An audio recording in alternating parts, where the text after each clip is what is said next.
સાંભળવી છે? તમે જો ટીવીમાં પણ વચ્ચે બતાવેલી ટીચરે લપલપિયો કાચબો વાર્તાનું નામ શું છે?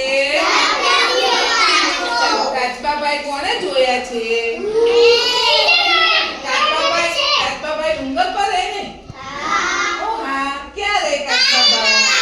પાણીમાં રહે, તળાવમાં રહે, કૂવામાં રહે, હા. હવે એવા એક કાચબાભાઈ હતા, પણ કાચબાભાઈનું નામ શું હતું ખબર તમને? લપલપિયો. શું નામ હતું? લપલપિયો કોને કહેવાય? જે બોલ કરે એને લપ કરે એવું કહેવાય.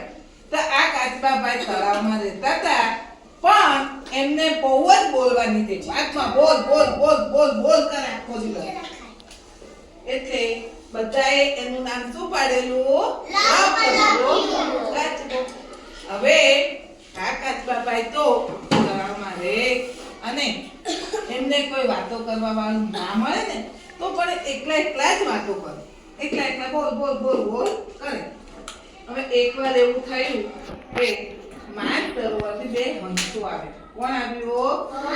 હંસ જોયા? કેવા રંગના હોય હંસ? અરે વાહ, ધોળા રંગના, સફેદ રંગના, બહુ સરસ. હવે બે હંસો માન સરોવર ત્યાં તળાવ પાસે આવ્યા. હવે હંસો અને કાચબાભાઈ વચ્ચે દોસ્તી થઈ ગઈ. શું થઈ ગઈ? દોસ્તી. દરરોજ કાચબાભાઈ વાતો કર્યા કરે ને હંસ સાંભળે. બંનેની પાકી દોસ્તી થઈ ગઈ. હવે એકવાર એવું થયું કે ઉનાળો આવે. ઉનાળામાં તો તાપ પડે ને, તો શું લાગે આપણને? ગરમી લાગે, પછી પાણી વધારે પીવું પડે. હવે આ તળાવમાં તો પાણી ઓછું થવાનું હતું, એટલા માટે માન સરોવરમાં પાછા હંસો જવા માટે કાચબાભાઈને વાત કરે છે કે હવે તો ઉનાળો આવ્યો એટલે અમારે તો પાછું માન સરોવર જવું પડે. તો કાચબાભાઈ શું કહે ખબર? હવે તો તમે મારા ભાઈબંધ કહેવાય, મારે પણ માન સરોવર આવવું છે. ક્યાં આવવું છે? માન સરોવર. તો હંસોએ શું કીધું હશે? હા, કાચબા તને લઈ જઈએ, પણ તને ઉડતા તો આવડતું નથી. પછી કાચબો શું કે ગમે તે કરો, પણ મારે તમારી સાથે માન સરોવર આવવું છે. મને તમારે માન સરોવર લઈ જવાનું. પછી હંસો વિચાર કરે છે હવે શું કરીએ? આ કાચબાને તો લઈ જવો પડશે. એટલે હંસોએ શું કીધું? એક લાકડી લાવ્યા. શું લાવ્યા? એક લાકડી. હવે હંસોએ એવું કીધું કાચબાને, જો આ લાકડી છે તો અમે બે બાજુથી મોઢામાં પકડી અને ઉડીશું અને તારે વચ્ચે લાકડી મોઢામાં પકડવાની. પણ એક શરત. શું શરત?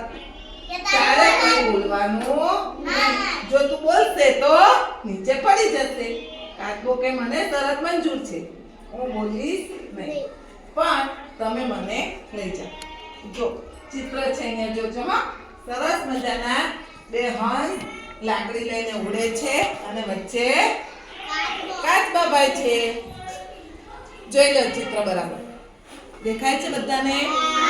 હવે એની બે કડી હું ગવડાવું, તમારે ગાવાની છે. હા, હંસોની સાથે કાચબાભાઈ, હંસોની સાથે કાચબાભાઈ, હંસોની સાથે કાચબાભાઈ, હંસોની સાથે કાચબાભાઈ, ઊંચે આકાશમાં ઉડતા જાય, ઊંચે આકાશમાં ઉડતા જાય, ઊંચે આકાશમાં ઉડતા જાય, ઊંચે આકાશમાં ઉડતા જાય. હવે આ રીતે હંસોએ તો લાકડી લીધી અને બે બાજુ મોઢામાંથી પકડી વચ્ચેથી કાચબાભાઈ અને તો ઉડવા લાગ્યા.